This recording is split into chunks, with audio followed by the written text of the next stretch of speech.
Hello student, नमस्ते, good morning.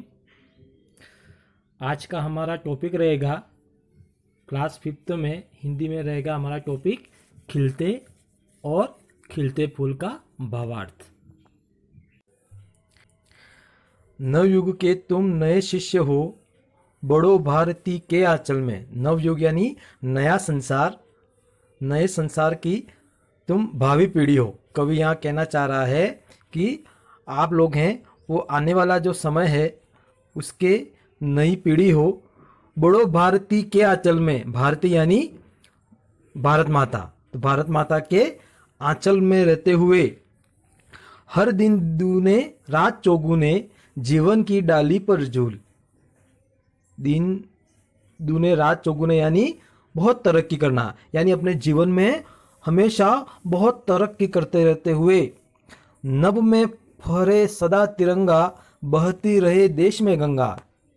हमारे देश का जो तिरंगा है वह हमेशा ही लहराता रहे, और जो हमारे देश की जो पवित्र नदी है जिसका नाम है गंगा नदी, वह भी हमेशा सदा वाहिनी बनी रहे, यानी हमेशा वह बहती रहे, यानी देश हमेशा संपन्नता को प्राप्त करे, हमेशा देश है वह तरक्की को, प्रगति को प्राप्त हो।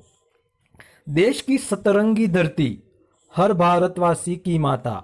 यहाँ भारत की धरती को सतरंगी का अर्थ हुआ कि भारत में विभिन्न धर्म, अलग अलग प्रकार की वेशभूषा, अलग अलग प्रकार की खान पान, अलग अलग भाषा बोली, अलग अलग धर्म, अलग अलग रीति रिवाज, इस कारण से भारत की धरती को सतरंगी धरती कहा है। तो यहाँ पर कवि क्या कहना चाह रहे हैं कि भारत की सतरंगी धरती हर भारतवासी की माता, यानी यह भारत की जो भूमि है वह हर धर्म के, हर वर्ग के लिए उसके माँ के समान है, इसलिए इसे सतरंगी धरती कहा है।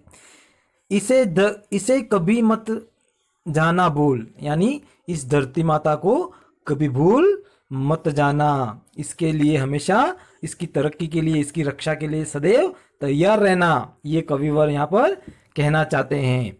कभी पराई आस न करना, मेहनत से अपना घर भरना। जीवन में कभी भी तरक्की करने के लिए, आगे बढ़ने के लिए कभी भी दूसरे के भरोसे या दूसरे के भरोसे कभी भी रहना नहीं, अर्थात स्वयं मेहनत के द्वारा, अपनी मेहनत के द्वारा हमेशा उन्नति करना, ये कवि का यहाँ पर कहना है। बूंद पसीने की बोकर तुम देखोगे सोना उगलेगी। यहाँ कविवर कहना चाह रहे हैं कि अपनी पसीने की बूंद, यानी मेहनत करके, कठिन परिश्रम करके आप उन्नति को प्राप्त करोगे, है ना। अर्थात जीवन में कठिन परिश्रम करोगे तभी आपको सफलता प्राप्त होगी। इस धरती की मिट्टी धूल, यानी जिस प्रकार से किसान मिट्टी में कड़ी मेहनत करता है, धूप में, सर्दी में, वर्षा में, जिस प्रकार से वह कठिन परिश्रम करता है, उसके बाद में उसके खेतों में फसल लहराती है ना। इसी प्रकार से हम भी अपने जीवन में कठिन परिश्रम करेंगे तो हमें सफलता अवश्य प्राप्त होगी। सदा बांटकर खाना भाई, कभी न करना बुरी कमाई। सदा बांटकर खाना भाई, यानी हमेशा परोपकार करते रहना, जीवन में हमेशा दूसरों की, जो जरूरतमंद लोग हैं उनकी सहायता करते रहना।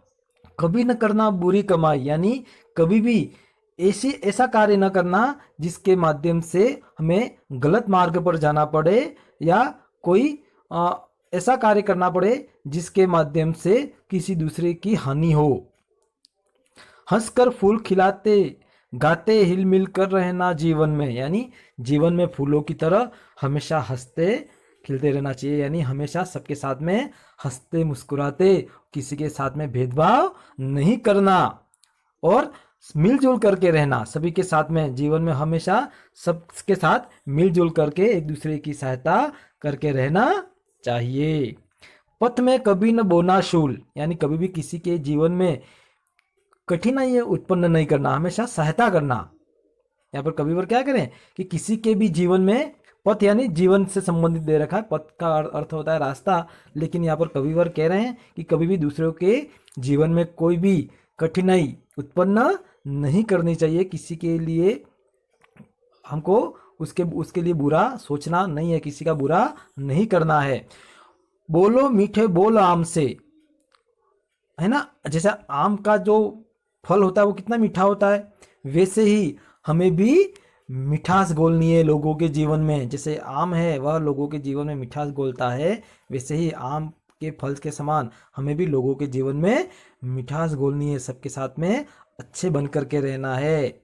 आंख चुराना नहीं काम से, हमेशा हमें कार्य, जो भी कार्य हमको मिलता है उसको ईमानदारी से करना है, कभी भी हमको उससे आंख नहीं चुरानी है, अर्थात उससे दूर नहीं भागना है। अपने कार्य के अब हमेशा कठिन परिश्रम करना है, कार्य को टालने का प्रयास नहीं करना है। भारत माता की संतानों, सेवक और सिपाही बनना, यानी हम लोग सभी हमारी भारत माता के लिए संतान है, क्योंकि वो हमको हमारा पालन पोषण करती है। इसलिए भारत माता का के प्रति भी हमारा एक उत्तरदायित्व है ना, चाहे वो सेवक हो या सिपाही हो। एक सेवक बन करके भी हम भारत माता की देखभाल और उसके प्रति जो हमारा कर्तव्य है उसको हम पूरा कर सकते हैं। और एक सिपाही बन करके भी, सिपाही बन करके कैसे कर सकते हैं कि अगर हमारे देश पर कोई आक्रमणकारी है, कोई दुश्मन है, तो उसके लिए क्या बने कि हर दुश्मन के लिए बबूल, क्या बन के, बबूल क्या होता है, बबूल का मतलब होता है कांटा, शूल। तो कोई भी शत्रु हमारे देश का नुकसान पहुंचाने का प्रयास करता है, हमारा देश पर आक्रमण करने का प्रयास करता है, तो उसको एक कांटे की तरह, जैसा कांटा है वो खेत में खेत की सुरक्षा करता है, वैसे ही हम कांटे के रूप में बन करके शत्रु से अपने देश की सुरक्षा कर सकते हैं, रक्षा, अपनी मातृभूमि की रक्षा कर सकते हैं। यह नरेंद्र जी शर्मा नामक जो कवि हैं, उन्होंने अपनी कविता खिलते और खिलते फूल के माध्यम से हम सभी को देश प्रेम की, मातृभूमि की सीख हमको इस कविता के माध्यम से दी है।